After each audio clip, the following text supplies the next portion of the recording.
काँग्रेसच्या मुंबई अध्यक्ष आणि खासदार वर्षाताई गायकवाड आपल्यासोबत आहेत। ताई, नितेश राणे यांच्या माध्यमातून जे काही प्रक्षोभक वक्तव्य मागच्या काही दिवसापासून केली जात आहेत वेगवेगळ्या ठिकाणी, त्या संदर्भात तुम्ही त्यांच्यावरती कारवाईची मागणी केलेली होती आणि पोलीस महासंचालक रश्मी शुक्ला यांची तुम्ही थोड्या वेळापूर्वी भेट घेतलेली आहे।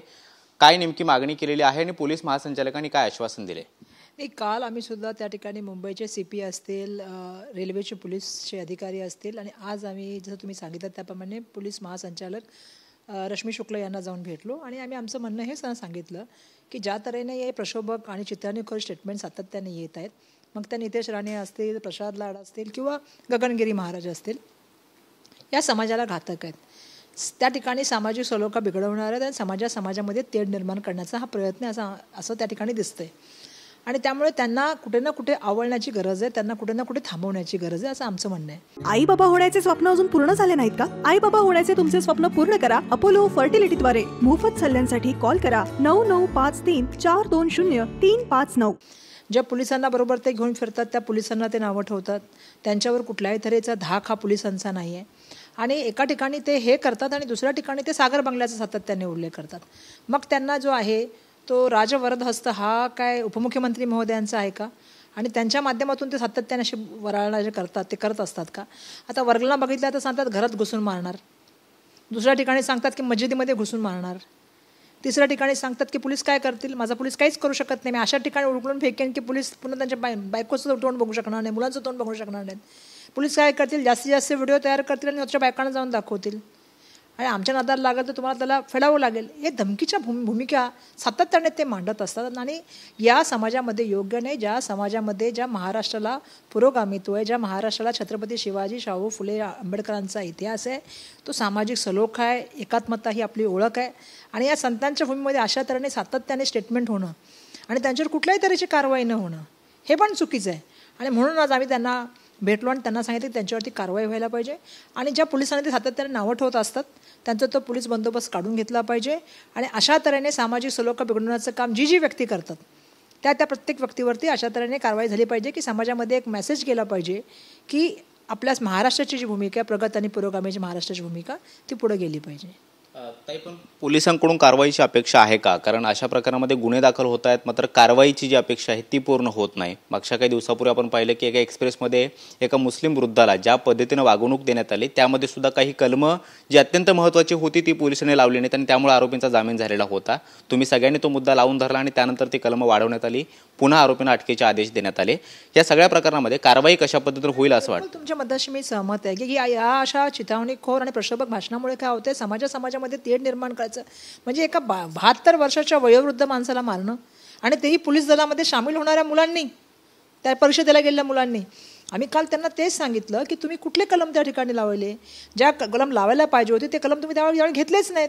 डकैती घेतली नाही, त्या ठिकाणी सामाजिक सलोखा बिघडवण्याचं काम करतात ते घेतलं नाही आणि द्वेषाचं वातावरण तयार करतात, विविध कलम आहेत। मग त्यांनी सांगितलं की नाही आम्ही ती घेतो आहोत, आज आमचं कोर्टामध्ये हिअरिंग आहे। आम्ही सांगितलं तुम्ही ही पण कलमं लावा, कारण तो व्हिडिओ सर्वांनी बघितला आहे आणि मला नाही वाटत की महाराष्ट्रामधल्या कुठल्याही धर्माच्या माणसाला तो व्हिडिओ पाहून राग आला नसेल असं नसेल। ह्या जातीयतेचं वातावरण तुम्ही करण्याचा प्रयत्न करताय, ही जी तुम्ही चालवलं आहे ना, हे कुठल्याच महाराष्ट्रातल्या माणसाला आवडणार नाही, कारण महाराष्ट्र हा तुम्हालाही माहिती आहे आणि मीही महाराष्ट्र आहे। म्हणजे फक्त हिंदूंच्या बाबतीत ते बोलतात पण असं नाही आहे ना, हिंदुत्व म्हणजे हे नाही ना, हिंदुत्व म्हणजे इतरांना मदत करण्याची भूमिका। छत्रपती शिवाजी महाराजांना आपण राजा कोणाचा म्हणतो? रयतेचा राजा, आकडा पकड जातीचा राजा म्हणून त्यांच्याकडे बघितलं जातं, कारण त्यांनी प्रत्येक समाजाला, शेतकऱ्याच्या काय म्हणतात शेताच्या एखाद्या कणाला सुद्धा आपण ट्रस्ट नाही झालं पाहिजे, महिलांची इज्जत आबरू आपण सांभाळली गेली पाहिजे, तिला आई आणि माता भगिनी म्हणून तिची चोळीने तिची ओटी भरली पाहिजे, ही महाराष्ट्राची भूमिका। हे कुठे चाललोय आपण महाराष्ट्र आणि कशासाठी चाललोय? एवढा द्वेष आणि एवढी प्रक्षोभक भाषण करून काय मिळवणार आहेत ते? त्यांना काय महाराष्ट्राचं पेटवायचं आहे? कायदा सुव्यवस्था राखण्याची जबाबदारी कोणाची आहे? राज्य सरकारची जबाबदारी आहे, पोलीस विभागाची जबाबदारी आहे आणि राज्य शासनामधल्या असलेल्या स्वतः सत्ताधारी आमदारांची अशी वक्तव्य सातत्याने येणं आणि त्याच्यामध्ये उपमुख्यमंत्री महोदयांच्या बंगल्याचा उल्लेख असणं। मी मागे पण बोलले ना, आता पुन्हा बोलू इच्छिते, त्यांचे बॉस सागरवर असतील, आमचे बॉस जे आहेत ते देशाचे संविधान रचయిते बाबासाहेब आंबेडकर आहेत। या देशाच्या संविधानावर आमचा पूर्ण विश्वास आहे, कायदा सुव्यवस्था आमचा पूर्ण विश्वास आहे आणि म्हणून आज आम्ही जाऊन त्या ठिकाणी, तुम्ही म्हणाल ना कारवाई विश्वास आहे की नाही, आमचा विश्वास कायदा याच्यावरती आहे, बाबासाहेबांनी बनवलेल्या संविधानावरती, कायदे मंडळावरती आमचं आहे। आम्ही आज जाऊन तिथे गेलो, यंत्रणाला आम्ही आमचं निवेदन दिलेलं आहे, आता त्यांनी निर्णय घ्यायचा आहे पुढे कारवाई करायची की नाही। पण मला अपेक्षा आहे की आता या काळामध्ये जनता समजदार झालेली आहे. महाराष्ट्रातल्या जनतेला कळत चाललेलं आहे की महत्त्वाच्या विषयाला बगल देण्यासाठी अशी प्रक्षोभक भाषणं केली जातात. म्हणजे आता तो पुतळा दुर्दैवाने कोसळला, तो पुतळा नाही कोसळला. मी सातत्याने सांगते की महाराष्ट्राचा स्वाभिमान कोसळला. म्हणजे छत्रपती शिवाजी महाराजांचा पुतळा 8 महिन्यात कोसळतो. आज बदनापूरचे किंवा छत्रपती महाराजांचे स्मारक बनवणारे, ते पुतळा बनवणारे लोक गायब आहेत. कुठे चाललंय महाराष्ट्रामध्ये? आपण होम डिपार्टमेंट याच्याबद्दल बोलणार आहे की नाही? या अशा वाचाळवीरांना आता सुरू ठेवलेलं आहे, यांचा आवाज बंद करणार आहे की नाही? ताई, लोकसभेच्या तोंडावरती सुद्धा धार्मिक मुद्दे अनेक चर्चेमध्ये होते, त्याचा वापर करण्यात आला. विधानसभेच्या तोंडावरती अशा पद्धतीनं वक्तव्य होणं किंवा धार्मिक मुद्दे चर्चेमध्ये आणणं आणि राज्यातील कायदा आणि सुव्यवस्था प्रश्न निर्माण करणं, या सगळ्या प्रकरणामध्ये कुठेतरी ठोस कारवाईची गरज आहे असं वाटत नाही का? कारण वचक निर्माण झाला पाहिजे अशी वक्तव्य टाळण्यासाठी. 100% आम्ही पोलिसांना आता तेच सांगितलं की जो पोलिसांचा एक धाक होता किंवा पोलिसांचा जो वचक होता तो हळूहळू कमी द्यायला लागलाय. म्हणजे पोलिसांच्या अंगावर धावून, जे आपण मालवणचा व्हिडिओ बघितला असेल राजकोट किल्ल्यावरचा, पोलिसांच्या अंगावर धावून तुमच्या घरात घुसू, तुमचे कुठे तुम्हाला फेकू, तुमच्या बायकोचं आणि मुलांचं तुम्हाला तोंड दिसणार नाही. कोणत्या अधिकाराखाली ते बोलतात आणि कोणाच्या जीवावरती बोलतात? सातत्याने हे सगळ्या गोष्टीला कुठं थांबवण्याचं काम केलं पाहिजे ना. राज्याच्या उपमुख्यमंत्री म्हणून त्यांच्यावरती कारवाई केली पाहिजे गृहमंत्र्यांनी. म्हणूनच म्हटलं ना की त्यांना कोणाचा वरदहस्त आहे का, राजवरदहस्त? आणि असं असेल तर, कारण तुम्ही बघा कोल्हापूरची घटना घडली, माहिती ना तुम्हाला, विशाळगडावरची. तिथे पण जी कारवाई होती ती वर होती, माथ्यावरती, सॉरी वरती, आणि झाली काय कारवाई कुठे? पायथ्याशी. तिथे पण सामाजिक सलोखा बिघडवण्याचं काम झालं. तिथे फेक व्हिडिओ आले, महाराजांचा कानाला कानातले खेचलं का असं ते बोलत असताना फेक व्हिडिओ आले. मग मुंबईमध्ये आम्ही बघितलं दोन लोकांमध्ये काही भांडणं झाली, त्याला एक जातीयतेचं वातावरण दिलं गेलं. मग त्या ठिकाणी किरीट सोमय्या आले, आशिष शेलार आले, प्रसाद लाड आले, रितेश राणे आले आणि प्रक्षोभक भाषणं झाली. माझा प्रश्न आहे त्यांना, लोकांची घरं बनवण्यासाठी प्रयत्न करा, सामाजिक सलोखा कसा अभद्र यासाठी प्रयत्न केला गेला पाहिजे. पण दुर्दैवाने सत्ताधारी आमदारांच्याच माध्यमातून जाणीवपूर्वक अशी भाषणं केली जातात की जे तुम्ही बोलताय ना, आम्हाला वाटायला लागलं की तुम्हाला महाराष्ट्र पेटवायचं आहे का, आणि महाराष्ट्र पेटवून तुम्हाला मिळणार काय? त्यामुळे जनता खूप, मी जनतेच्या मनापासून आभार मानते की जनता खूप सज्ञान आहे. जनतेला सगळं समजतं की काय चाललंय, राजकारणासाठी कुठल्या तेराला चालले. लोकसभेचा हाऱ्यामुळे आणि लाडकी बहीण ज्या तऱ्हेने आले त्यांना वाटलं होतं ते कुठेही दिसत नाही आहे लोकांना त्यामध्ये परफॉर्मन्स त्यांचा. त्यामुळे कदाचित मला वाटतं ते बिथरलेले आहेत आणि ते वेगळे वेगळे हत्यार त्या ठिकाणी वापरतात. त्याच्यामधलं एक हत्यार म्हणजे हेच आहे की प्रक्षोभक भाषणं करणं. ताई, थोडासा एक वेगळा प्रश्न. अदानी यांच्या ताब्यात असलेल्या मुंबई विमानतळावरील छत्रपती शिवाजी महाराजांचा पुतळा परस्पर हटवल्याची बाब समोर आलेली आहे. काही स्थानिक लोकाधिकार समितीच्या पदाधिकाऱ्यांनी तो मुद्दा लावून धरला आणि त्यानंतर तो प्रकार उजेडात आला. महाराजांबद्दल असंवेदनशीलता आहे असाही आरोप संजय राऊत यांनी केलेला आहे. तुम्ही या सगळ्या घटनेकडे कसं पाहताय? नाही, बिलकुल महाराजांबद्दल असंवेदनशीलता आहे.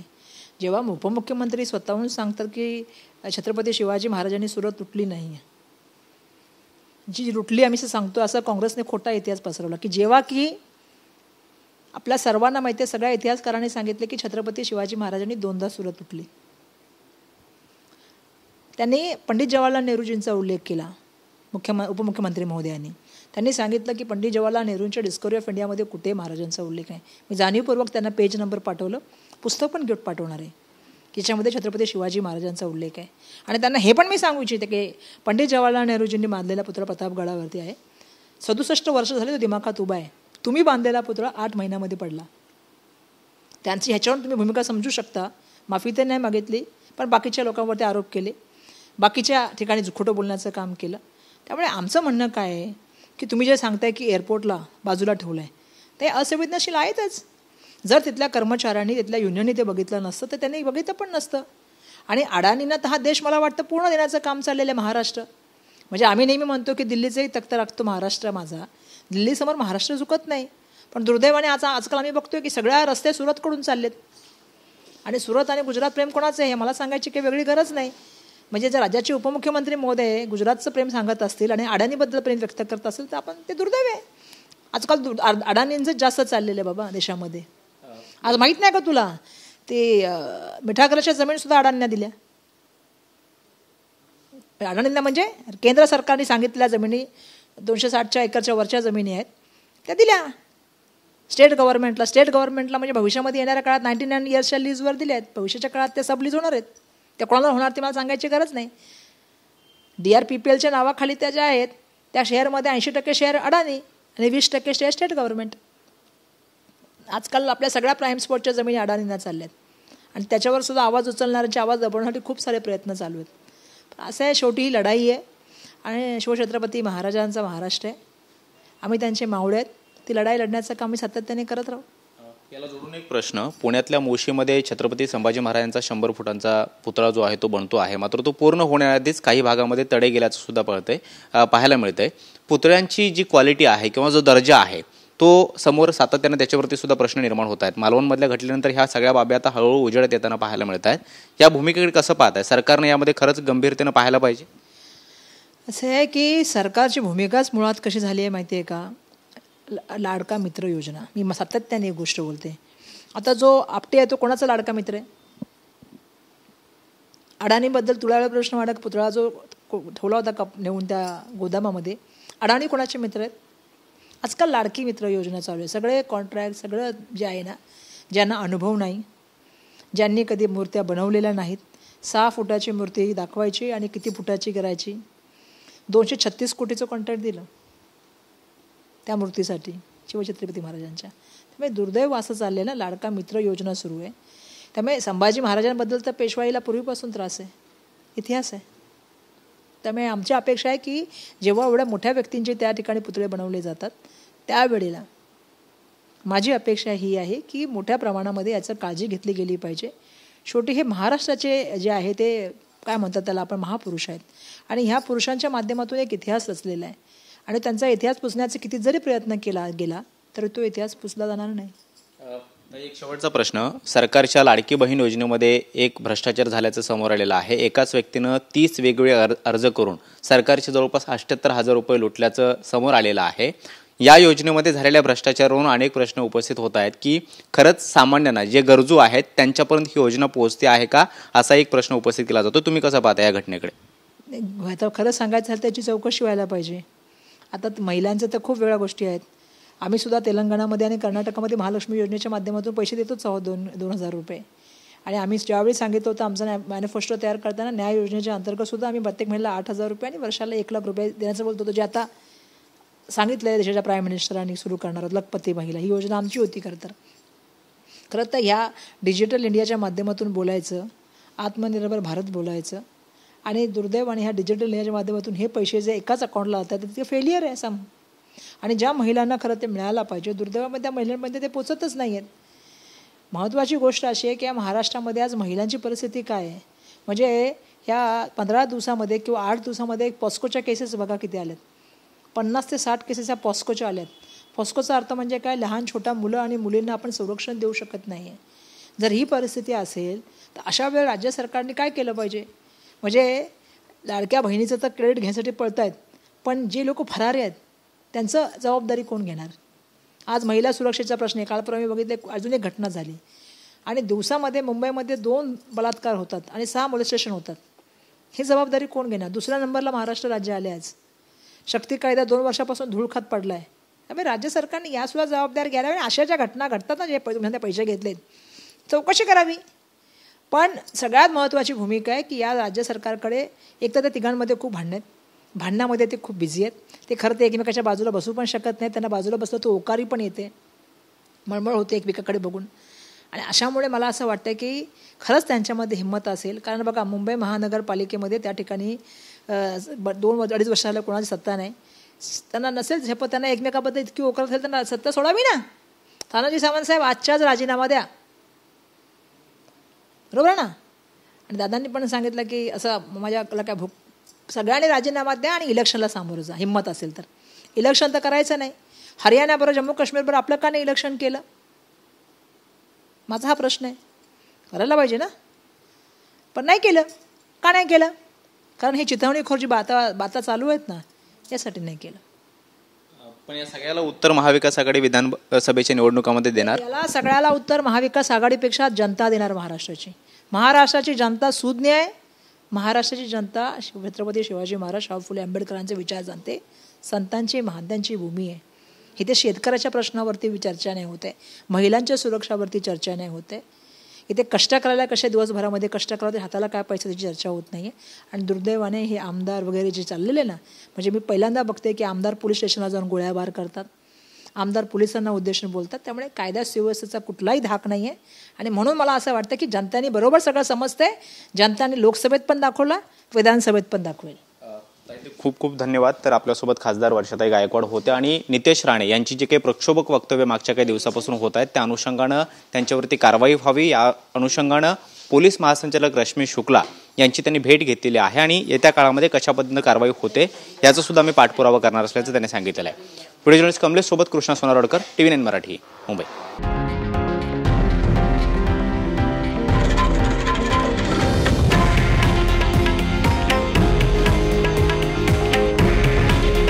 हे आहे देशातील नंबर 1 न्यूज नेटवर्क आणि आपण पाहत आहात TV9 मराठी. काळजी तुमची, हित महाराष्ट्राचं.